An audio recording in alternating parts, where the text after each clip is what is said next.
Hari ini kita coba hal baru.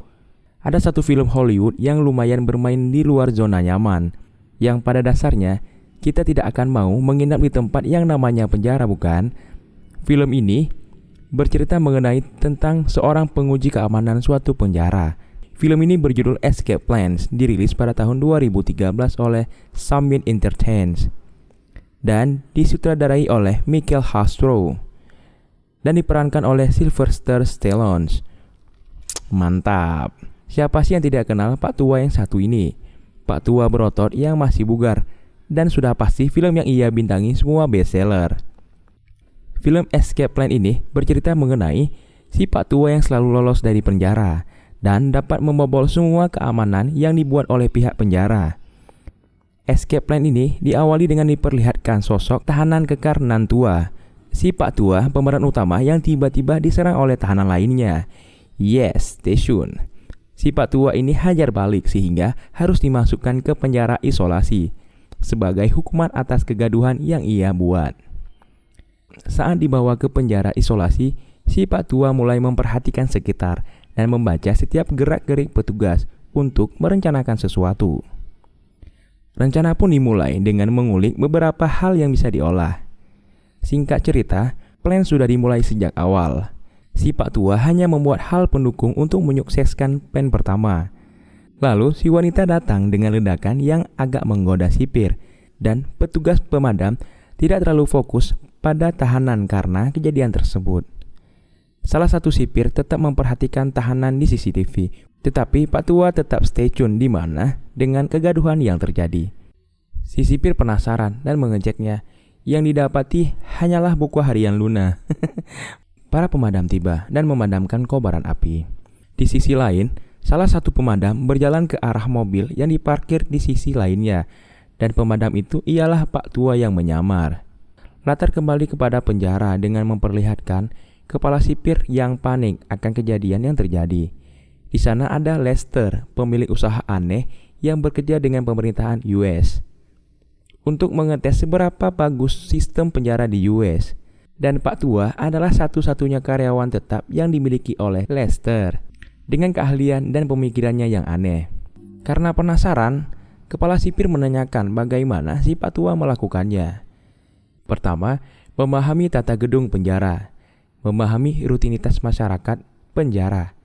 3. Plan dari luar sebagai pendukung tim utama atau finish complete plan. Pertama-tama, Pak Tua mencari tempat paling rentan keamanan, yaitu tempat pemadam kebakaran. Pak Tua mulai cari musuh.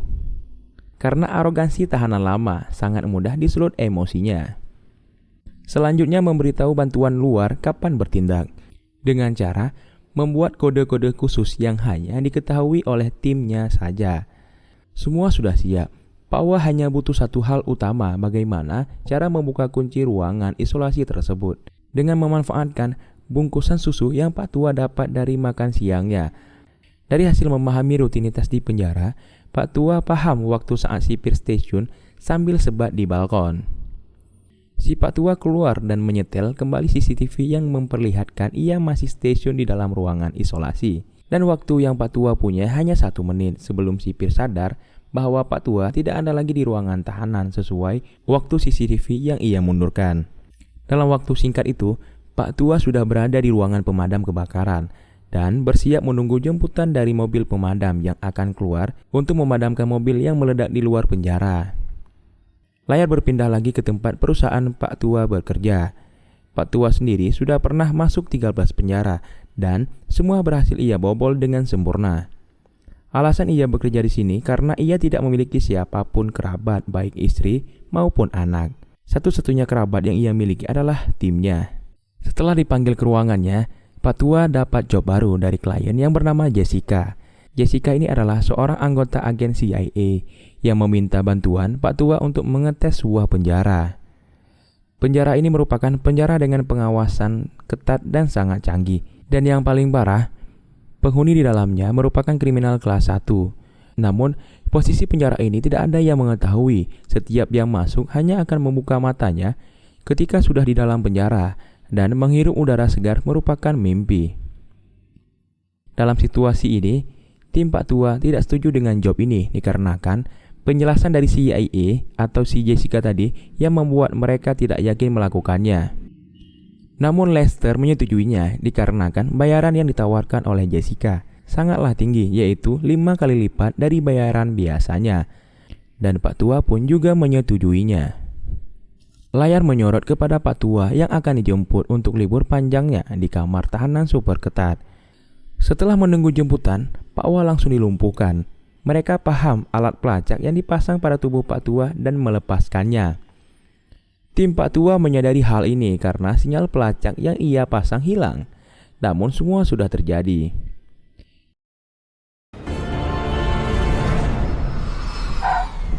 Ketika Pak Tua sadar dan membuka matanya, ia sudah berada di dalam ruangan kaca yang merupakan penjara rahasia yang disampaikan oleh Jessica padanya.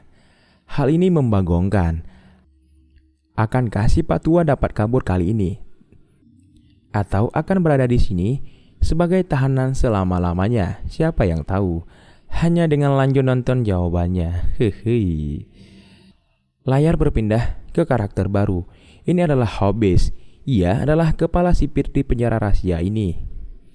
Si Hobbes ini mulai membacakan biodata dari Pak Tua. Dan di biodata, nama Pak Tua bukanlah Pak Tua biasa ataupun Pak Tua lainnya. Pak Tua mengatakan itu kesalahan. Ia bukanlah narapidana dan menyuruh si kepala sipir untuk menghubungi Lester bosnya.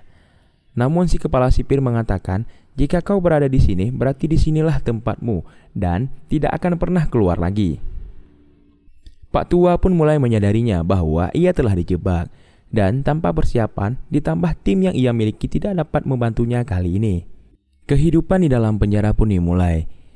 Kita diperlihatkan kehidupan para tahanan. Mereka memakai baju khusus dengan barcode di belakangnya dan petugas akan selalu mengawasinya. Kelas baru dimulai. Pak Tua mulai membaur. Namun sebentar saja sudah ada beberapa tahanan yang datang membuat keributan dengannya. Namun dilerai oleh Pak Tua yang satu lagi. Pak Tua satu lagi diperankan oleh Arnold Schwarzenegger. Dia ikut andil dalam film ini dengan memerankan Roach Meyer. Ia menjadi salah satu tahanan yang cukup berpengaruh di sini. Kelas-kelas selanjutnya berlalu. Pak Tua seperti biasa selalu memperhatikan sekeliling dengan seksama dan mempelajari kondisi di dalam penjara ini. Meyer yang memperhatikan hal ini menyadari bahwa Pak Tua itu bukanlah tahanan biasa. Meyer melakukan pendekatan dan menawarkan Pak Tua itu bantuan apabila ia membutuhkan sesuatu.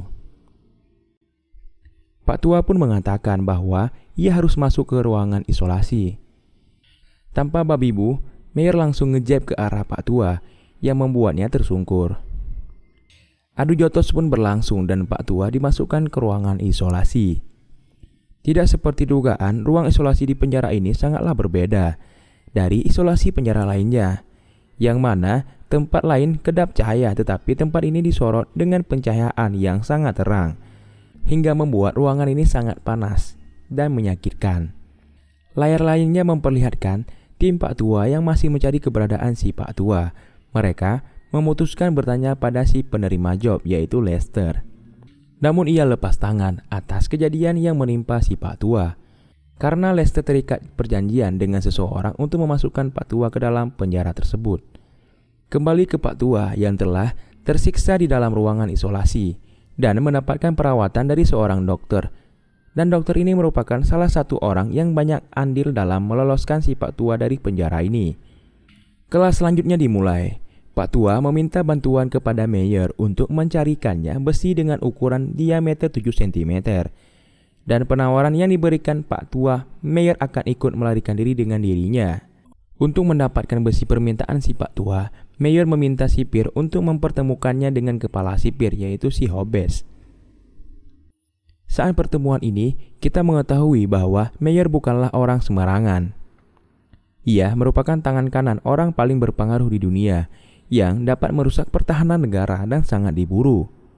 Orang ini adalah Manhunts. Dan Meyer adalah satu-satunya orang yang tahu keberadaannya. Maka dari itu, ia punya sedikit keistimewaan di sini, walaupun Manhunt sangat ingin melenyapkannya. Meyer menemui kepala sipir bukan bermaksud untuk memberitahukannya hal itu.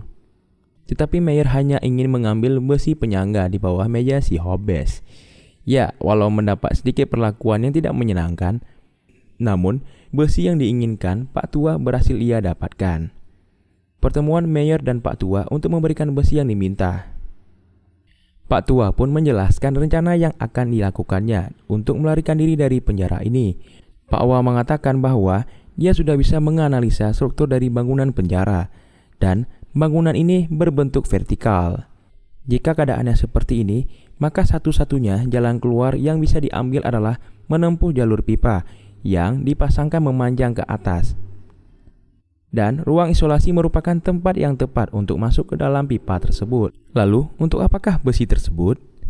Besi ini akan digunakan Pak Tua sebagai alat pantulan cahaya lampu dengan memanfaatkan terapan fisika di mana cahaya ini sulut pada satu titik akan membentuk panas. Dan panas ini akan diarahkan pada mur baut yang terdapat pada lantai ruangan isolasi. Untuk menyukseskan ide ini, Pak Tua harus masuk lagi ke ruangan isolasi.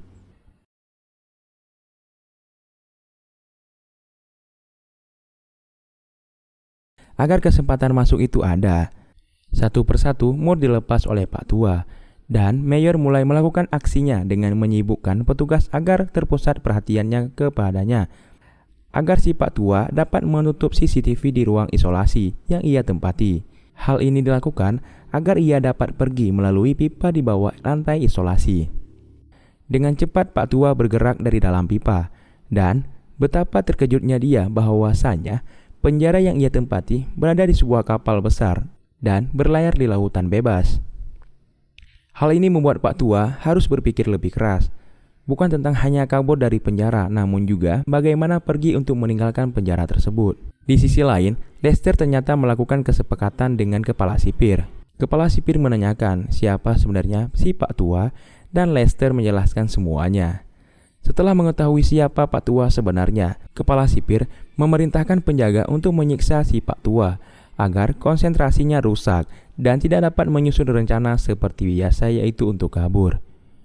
Pak Tua disiksa terus-menerus sampai beberapa hari.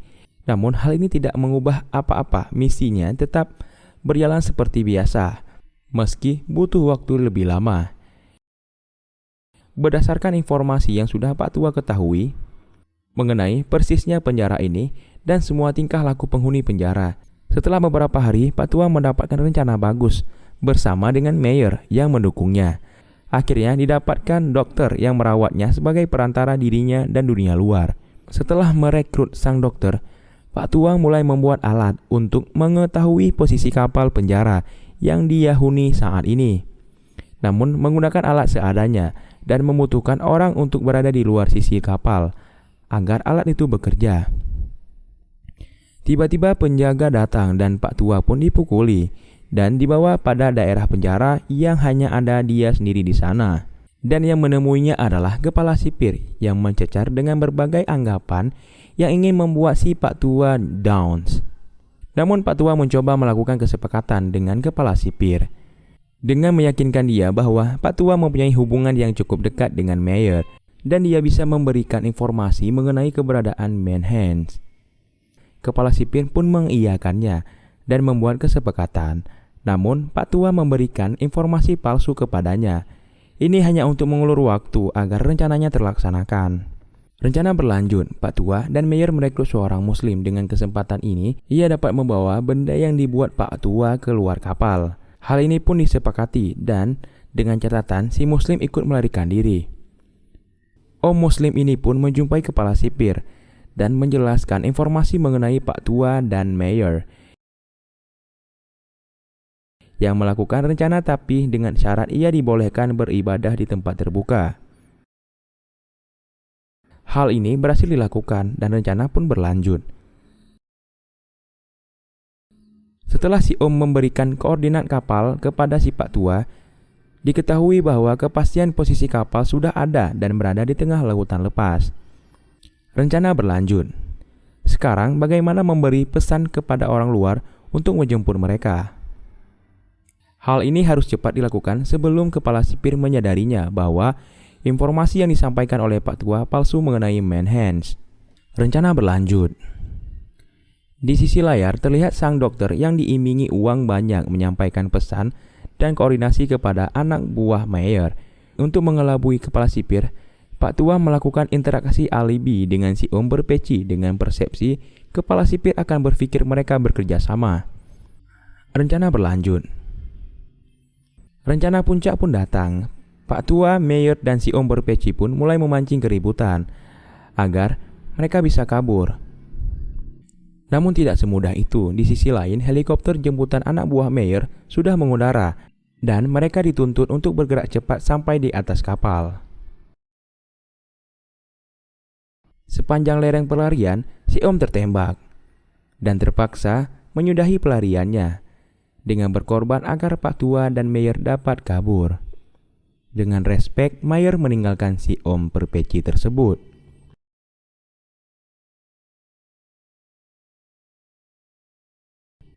Sisi atas kapal menyorot helikopter datang dan menembaki nakama yang ada. Bukan kru topi jerami tapi ya. Meyer pun sampai di atas dan mengamankan lokasi dengan membantai semua anak buah kepala sipir. Cerita beralih ke Pak Tua yang masih dengan pertarungannya dengan kepala sipir. Pak Tua langsung masuk ke dalam tangki penampung air untuk memberi tekanan dan ia dapat terjun keluar kapal. Menyadari hal ini, kepala sipir langsung bergegas ke kabin kapal dan Pak Tua langsung caw ke laut. Di sisi luar sudah ada Meyer dengan helikopter beserta tali panjat untuk si Pak Tua naik. Namun, kepala sipir tidak mau ditinggal pergi lagi. Ia menembaki Pak Tua, namun tidak ada yang mengenainya hingga peluru pun habis. Kemudian Pak Tua menembaki kepala sipir dan tidak mengenainya juga. Namun bukan itu sasarannya, melainkan tangki minyak yang akan menyurut ledakan dan push. Kepala sipir dan kru goodbye good night di last one. Lalu bagaimana nasib tahanan yang lainnya?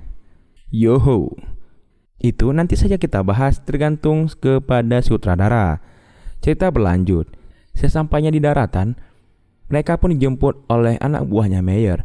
Dan yang lebih mengejutkan adalah di sana ada Jessica, CIA yang merupakan anak dari Meyer. Come on. Fakta apakah ini pemirsa? Dan Pak Wah menyadari bahwa Meyer adalah Manhunt itu sendiri. Ide sebenarnya Pak Tua dikirim karena adalah untuk membebaskan Meyer atau Manhunt karena Jessica menyadari cuma Pak Tua lah yang mampu melakukannya. Setelah semua selesai dan Pak Tua kembali ke kehidupan biasanya, hanya tinggal satu orang lagi yang harus diberi pelajaran, yaitu si Lester. Ya, bosnya sendiri. Dan Lester pun dikirim jalan-jalan dengan kapal tanpa busana.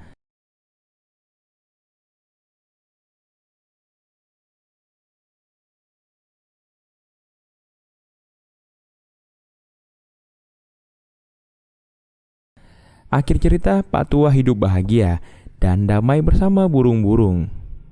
Karena